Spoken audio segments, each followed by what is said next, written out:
نحمده ونصلي على رسوله الكريم اما بعد. آج کی اس تقریب کے عزت مآب سرپرست حضرات اور میرے ہر دل عزیز ساتھیوں،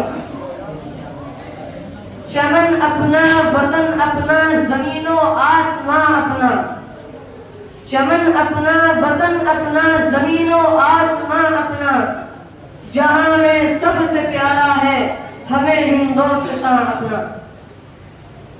معزز سامعین کرام، آج ہم سب یہاں جشن یوم آزادی منانے کے لیے جمع ہوئے ہیں. آزادی سے قبل ہم لوگ انگریزوں کی غلامی کی زنجیروں میں جکڑے ہوئے تھے. انگریز حکمران ہم لوگوں پر طرح طرح کے ظلم و ستم کیا کرتے تھے، لیکن ہمارے بزرگوں کی، ہمارے پرکھوں کی، ہمارے علماء کی قربانیوں کی وجہ سے ہمارا یہ ملک 15 اگست 1947 کو آزاد ہو گیا اور انگریز جیسی ناسور قوم کا اس ہندوستان سے خاتمہ ہو گیا. میرے محترم بزرگوں اور دوستوں، اسی لیے ہر سال ہم لوگ 15 اگست کو جشن یوم آزادی بڑے جوش و خروش کے ساتھ مناتے ہیں. میرے محترم بزرگوں اور دوستوں، ہمارے ملک کی آزادی کے لیے جس قوم نے سب سے زیادہ قربانی دی وہ مسلمان قوم ہے.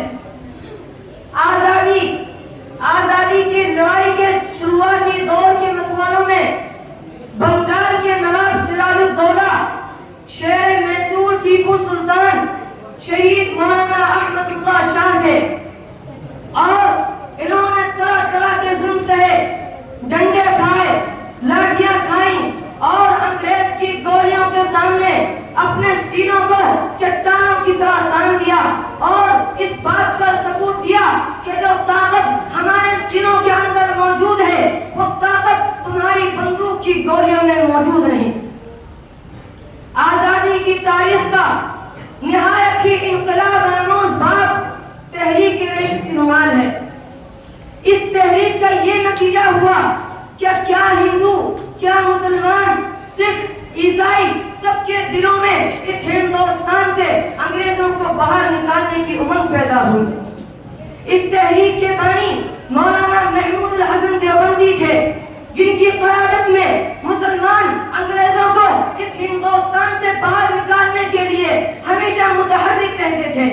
اور اسی تحریک آزادی کو آگے جن لوگوں نے بڑھایا، شہید اشفاق اللہ خان، بھگت سنگھ، پنڈت جواہر لال نہرو اور ڈاکٹر بابا صاحب امبیڈکر نے ہندوستان کی تحریک آزادی کی لڑائی لڑی.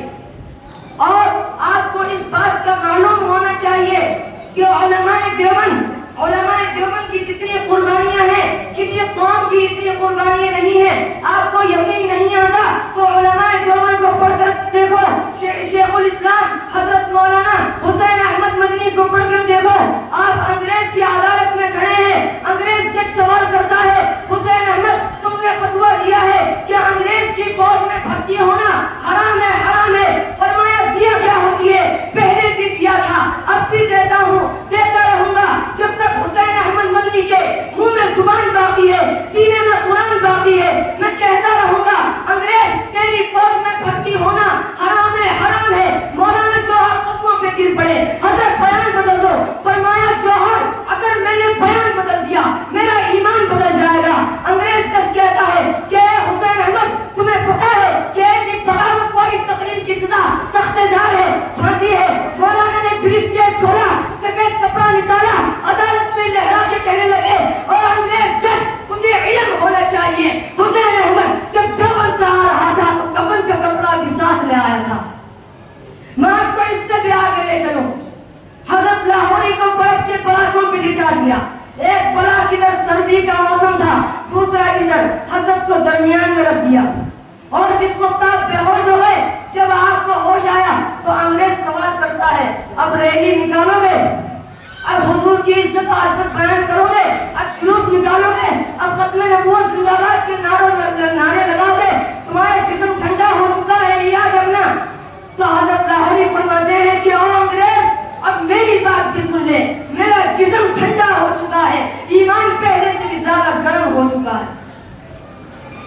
قربانی کے میدان میں مولانا قاسم نوافی لڑ رہے ہیں. یہاں پہ گولی لگی, حضرت گنگوہی دوڑتے آئے, فرمایا کیا ہوا؟